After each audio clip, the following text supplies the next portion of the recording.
really loud. I was in the Marine Corps, so I can shout. Let's do that. It's cold. Let's So, do that. again, I'm Molly Spino. I'm the new mayor of the city of Torrington as of December 1st. I am joined here today with many dignitaries. I have Congresswoman Johanna Hayes here with me. I have former Mayor Eleanor Carbone. I have Senator Paul Honig, State Representative Joe Canino, and DCD Commissioner Matt Pugliese with us. I think that's everybody. We have a lot of people here behind us. But welcome. This is a really exciting day here for Torrington. As someone who's lived here my entire life, born and raised, I spent many times and many years down on Lincoln Ave, which is one of the streets that you go by on this train, where I spent many summers at my grandparents' house, and right behind her house was a train track. And myself and my cousins, we would always look forward to, maybe someday we'll see a train come through. Unfortunately, we never did. But this is really exciting that now we have this platform here in Torrington, and I'm really excited to be here today and to introduce some of the people that are here with us. And I have former Mayor Eleanor Carbone here to speak as well. Good morning. I am all smiles because honestly, this was a dream of mine. As you heard Mayor Spino mention, she grew up in the city of Torrington. I also grew up in the city of Torrington in the core downtown area in the 60s and the 70s when there was train activity. And it was thrilling for us to hear the train whistles blowing and watching these cars go by. And at one point, there was a train station right here on this site, which piqued every child's curiosity. As our factories and manufacturing shut down, there was less demand for freight service, and fewer trains were coming up here. And it was a sad time for us to watch this decline. Obviously, the train station also fell into a state of decline and was ultimately torn down. In 2018, when I was serving in the office of the mayor, Howard Pincus and members of the Railroad Museum of New England came to visit me to talk about bringing back some seasonal tourist train activity. It was thrilling for me to be sitting in my office on Main Street and hear this train whistle coming up. It really sparked an interest in me to take this train ride. So I grabbed my grandchildren, we hopped on the train, came up from Thomaston, and the views were incredible. It was really, truly a beautiful scenic tour. But when we landed here, we landed on a gravel parking lot, and we were met with Jersey barriers that separated the cars from the train. The platform was in a grave state of disrepair, and there was no canopy. It was not exactly a welcome mat that we wanted anybody who's visiting the city of Torrington to experience. So I knew this needed to change. I knew that if we wanted to provide a welcoming environment for this train, to provide tourism, to support our local businesses, I'm looking at a few of those businesses that were experiencing an uptick in business because of this train. I knew that we had to make some investments in this property. I knew we needed to make improvements. So that's where we reached out to the New England Railroad Museum, to the stakeholders, abutting property owners, the Picard family who run Franklin Products over here, the property owner behind us, the YMCA, because we knew that if we were going to do this, we needed to assemble a partnership. And that partnership had to be stakeholders, and it had to be a vision that came from the ground up. This all was coming together right around the time the state of Connecticut, thank you, was offering a community challenge grant for those distressed communities that really knew that they needed to invest in properties if they were really going to make those urban improvements. The grant application was spearheaded by Rista Malanka, who was our economic development director at the time. She did an amazing job pulling together all of our partners. She had a terrific vision, and she also knew that we should be incorporating the trails in this project. So what you see is not only an investment in the train platform and this pedestrian pathway, but we have now a trail, a portion of the trail, we have trail amenities, and we have a parking lot on the other side of our Christmas village. The state of Connecticut did provide us grant fundings. I think it was $748. It was really a very strange amount. But we took every nickel and we put it to work. That $778 had to be spent on the trail amenities, and we knew that it wasn't enough. I knew that it didn't make sense to do a trail amenity and a pedestrian trail to a broken platform with no canopy and nothing else built around it. So I charged my team, which includes Paul Cousins and Ray Drew, to identify the additional project pieces that we could do and the additional resources. What you see here today is truly a team effort. It has been an incredible journey. I'm so proud and grateful for everybody that had a finger in this. And with that said, I particularly want to hand this over to Rista to talk a little bit about that team and a little bit about how this vision came about.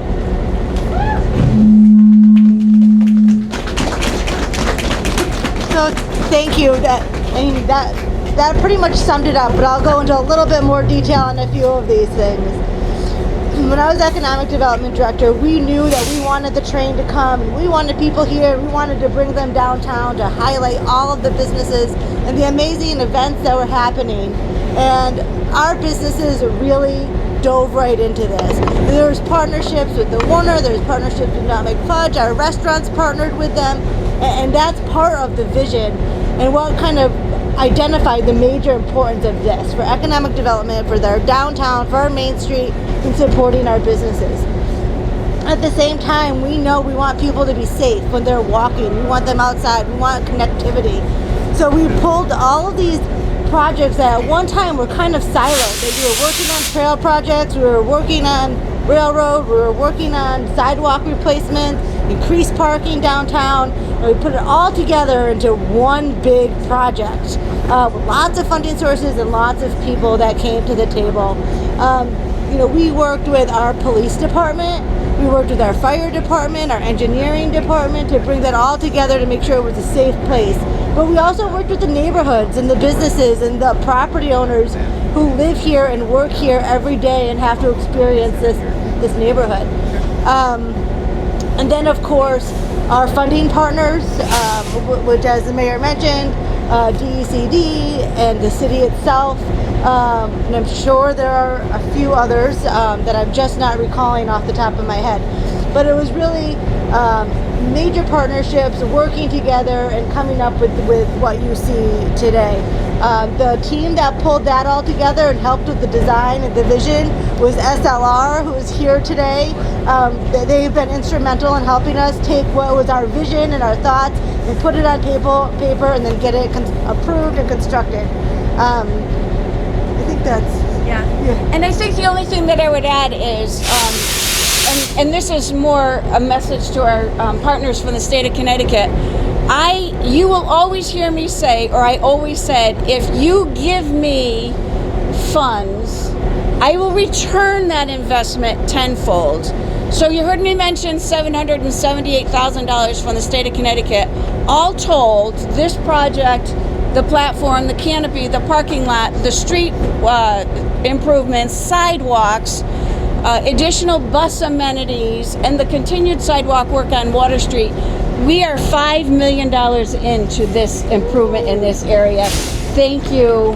Those are the promises I made, and I keep them. So, you want to turn it over? Sure. With that, we'd like to turn it over to Matt Pugliese, Deputy Commissioner. Yeah. Okay, DCD, thank you. Thank you, Rista. Good morning, everybody. Matt Pugliese, Deputy Commissioner at Department of Economic and Community Development. And since Eleanor took us back to 2018, I will as well.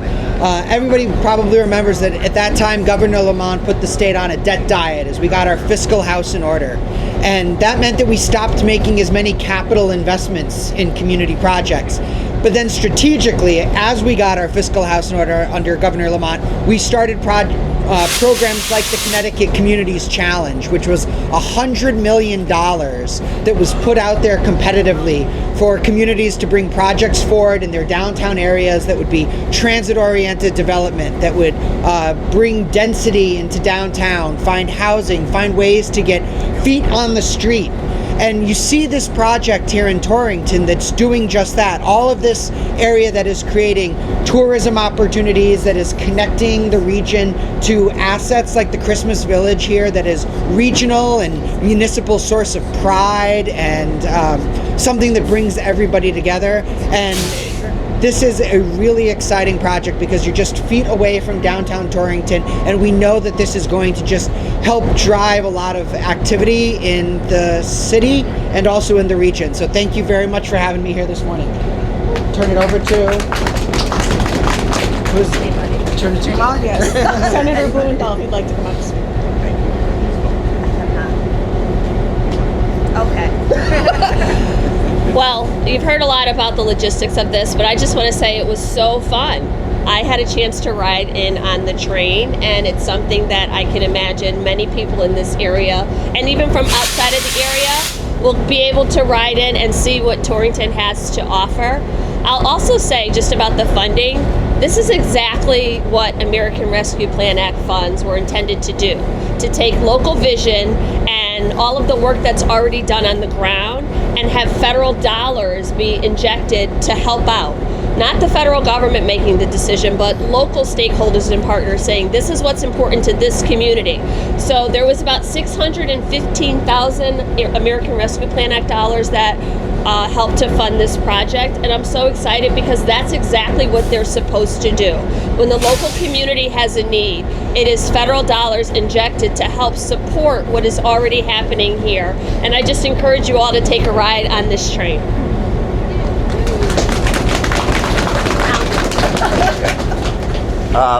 Well, I came this morning from southern Connecticut, where it's a lot warmer. Not really. So glad Santa Claus is here.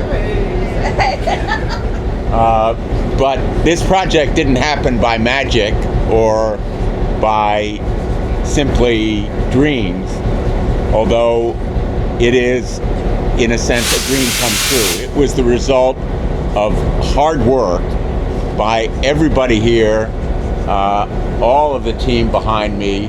I want to thank especially Mayor Carbone for her vision and her leadership, and she deserves a lot of credit for our being here today, but so does every one of the public officials and our fire service, our police.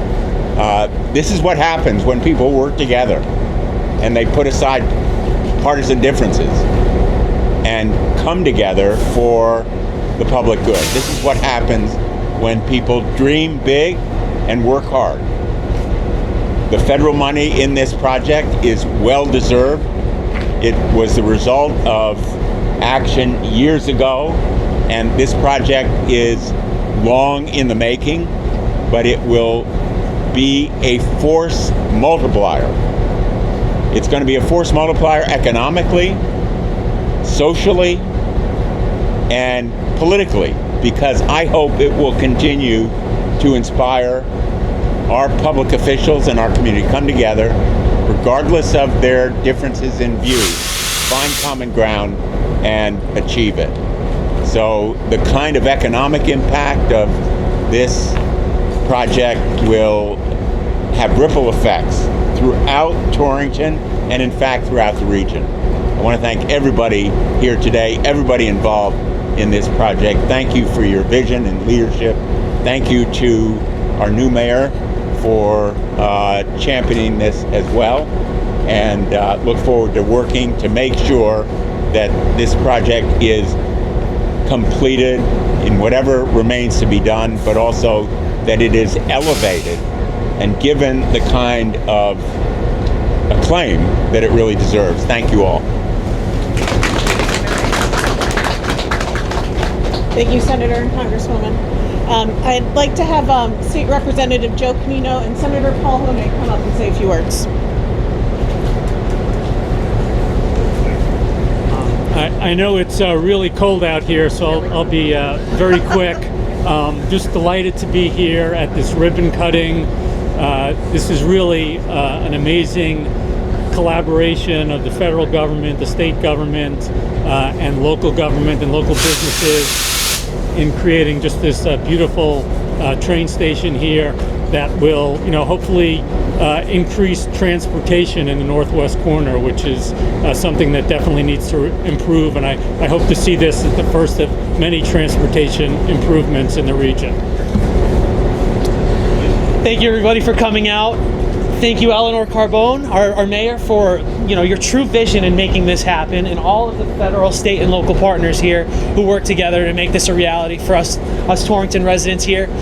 Growing up, I saw train tracks littered throughout this town, and I would always ask my parents, "Where are all the trains?"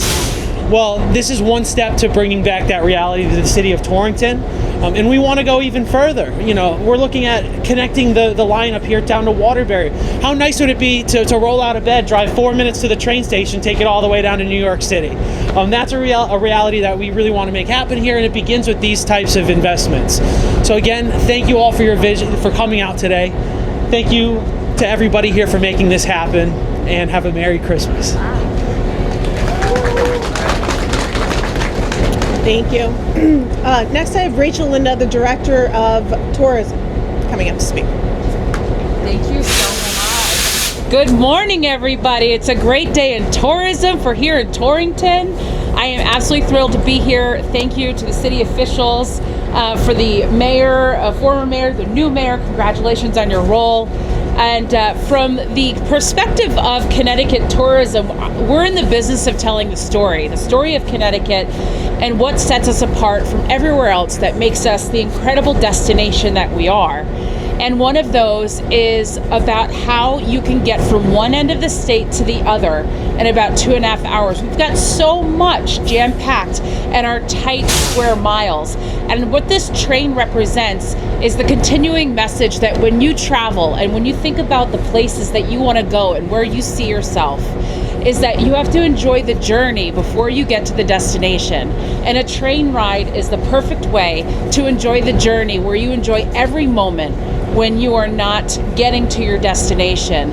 Look at the sights, and then when you get into Torrington, you go to all the amazing businesses, because small business is the backbone of tourism. Tourism cannot exist without all of the brilliant business owners that put forth their hard work and energy and love and light every day. So I say hip hip hooray for the town of Torrington, with this beautiful train behind me that is quintessential New England. And I know everybody who gets on and off that train is going to be delighted when they get to meet you, the citizens here of Torrington. So thank you for being great stewards of our Connecticut mission.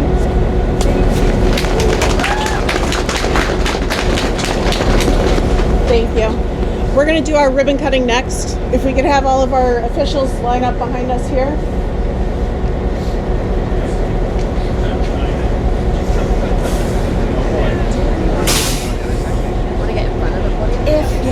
And just one more, I do need to make one more acknowledgement. Craig Bothroyd from Yield Industries is here, and I just wanted to acknowledge all this incredible work that was done by one of our local contractors, and we're so proud of the work that he did. That mayor? Yes. Oh, I don't get to come on, this was mine.